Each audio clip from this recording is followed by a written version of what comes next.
You hand over $5 for a medium coffee. You take that first sip in your car. It's burnt, or watery, or tastes like they cleaned the machine with dish soap and forgot to rinse. You just paid restaurant appetizer money for something that tastes worse than gas station coffee. The worst part? You knew the name. You trusted the brand. Big mistake. Today we're ranking America's biggest coffee-to-go chains, from worst to barely acceptable. And I'll tell you the only two that actually deserve your money.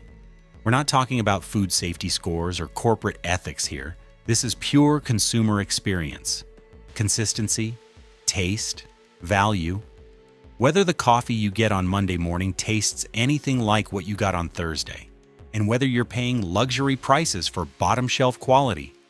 I pulled thousands of customer reviews, Reddit threads, and real-world experiences. The patterns are impossible to ignore.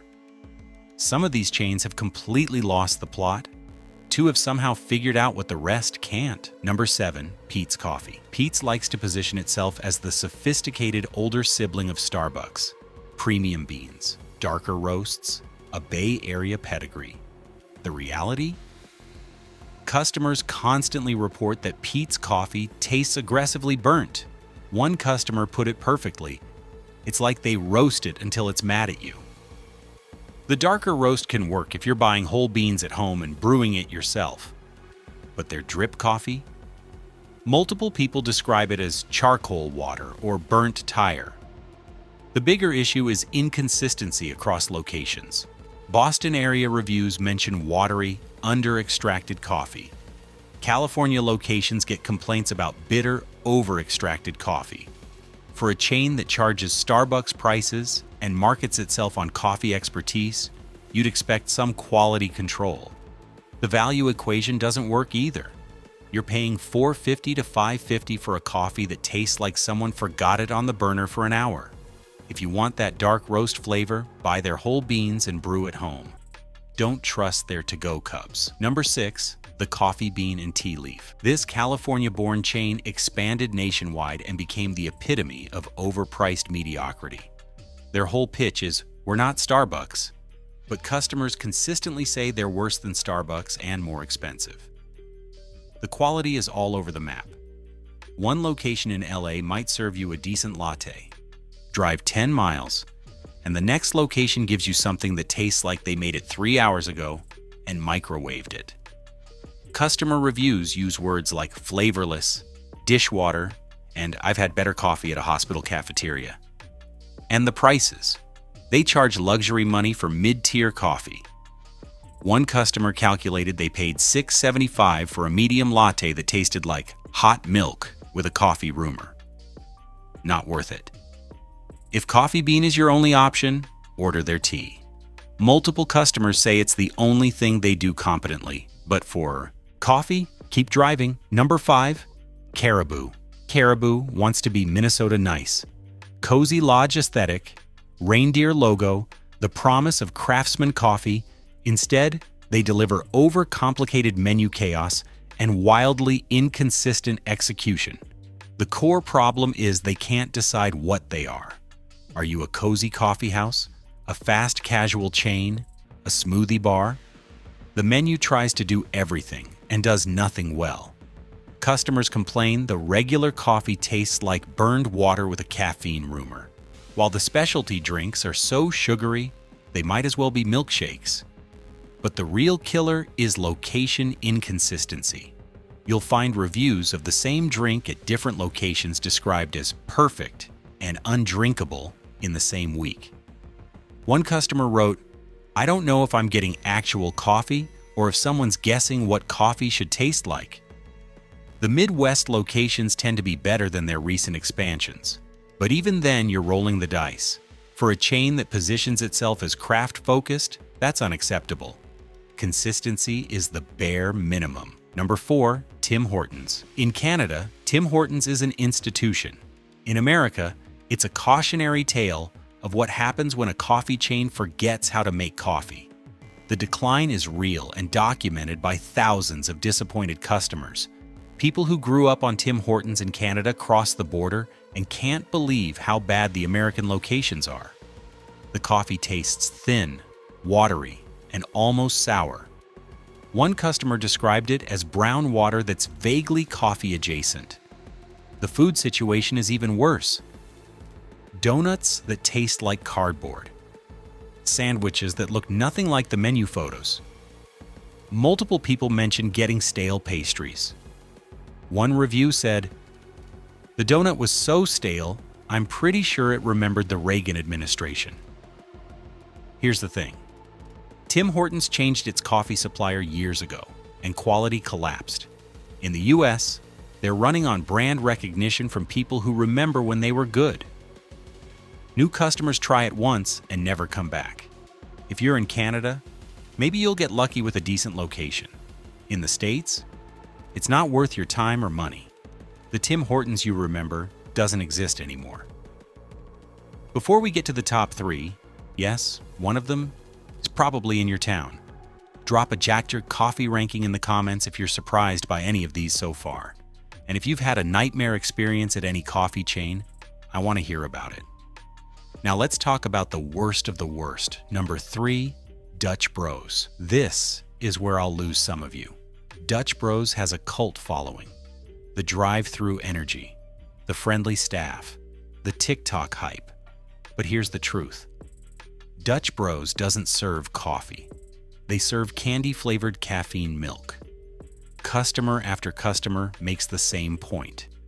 If you order a plain coffee, it's terrible. Bitter, harsh, one-dimensional. The only way Dutch Bros works is if you bury it under 3 pumps of vanilla, caramel, drizzle, and whipped cream. At that point, you're drinking a milkshake that happens to contain caffeine. One former barista said, "We were trained to upsell flavor shots because the actual coffee was undrinkable by itself." Another customer wrote, "I ordered a black coffee and the barista looked at me like I'd asked for poison."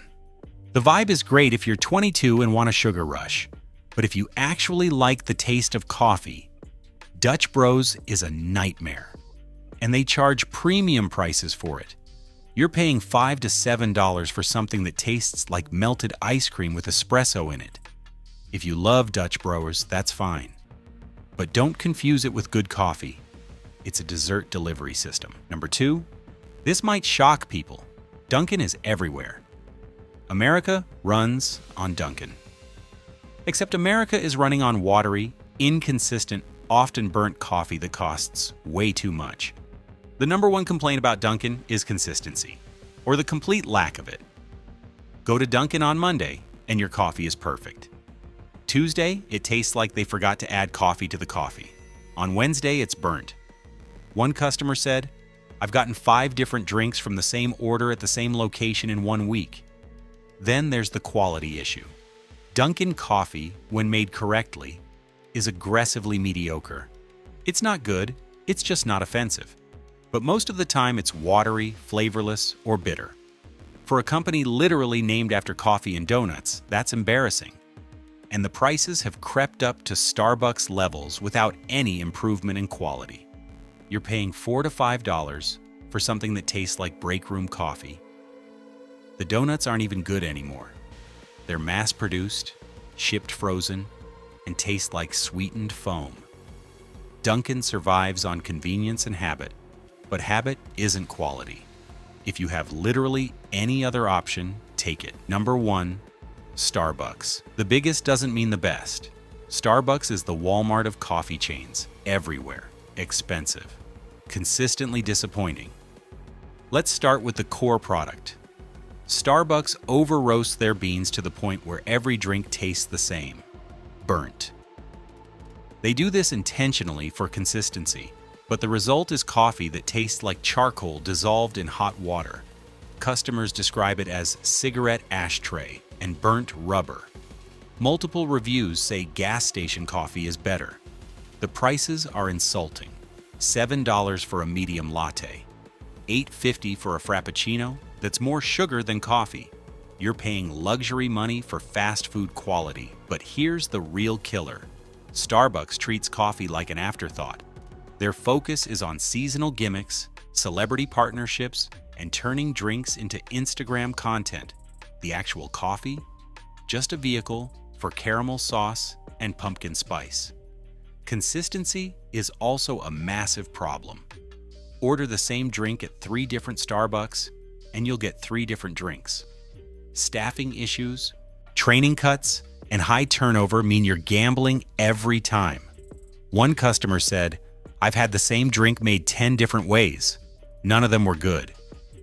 For what Starbucks charges, you could buy premium beans and a quality grinder, and make better coffee at home for a month. Stop paying $8 for burnt milk with a shot of espresso in it. You deserve better. Now for the good news. 2 chains actually get it right. Worth it number 2. Black Rock Coffee Bar. Black Rock started in Oregon and slowly expanded across the Northwest and Southwest.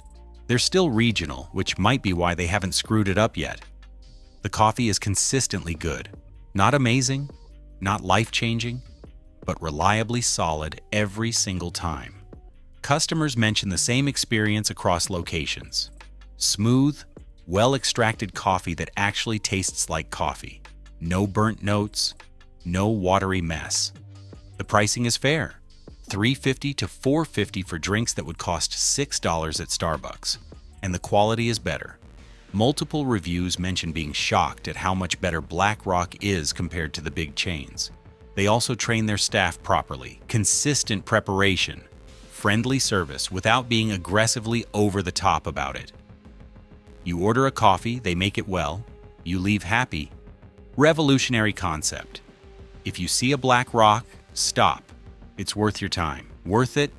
Number 1. Biggby Coffee. Never heard of them? They're a Midwest chain that does one thing right. They care about coffee quality, and it shows. Biggby focuses on consistency above everything else. Same drink, same quality, every location. Customers across multiple states report identical positive experiences. The coffee is smooth, not bitter, properly extracted. When you order a cappuccino, you get an actual cappuccino, not a dessert in a cup. The value is unbeatable. A large coffee runs about $3. Specialty drinks top out around $4.50. Compare that to Starbucks charging $7+ for burnt milk. But what really sets Biggby apart is that they respect coffee. They're not trying to be a lifestyle brand. They're not chasing TikTok trends. They roast quality beans, train their people properly, and serve good coffee at fair prices. Customer reviews use words like consistent, reliable, and actually taste like coffee should. One customer wrote, "I drove past Starbucks to go to Biggby and saved $3 for better coffee. Why doesn't everyone do this?" Because Biggby is still mostly regional. But if you're in the Midwest or Southeast and you see one, that's your spot. They're what coffee chains should be and rarely are.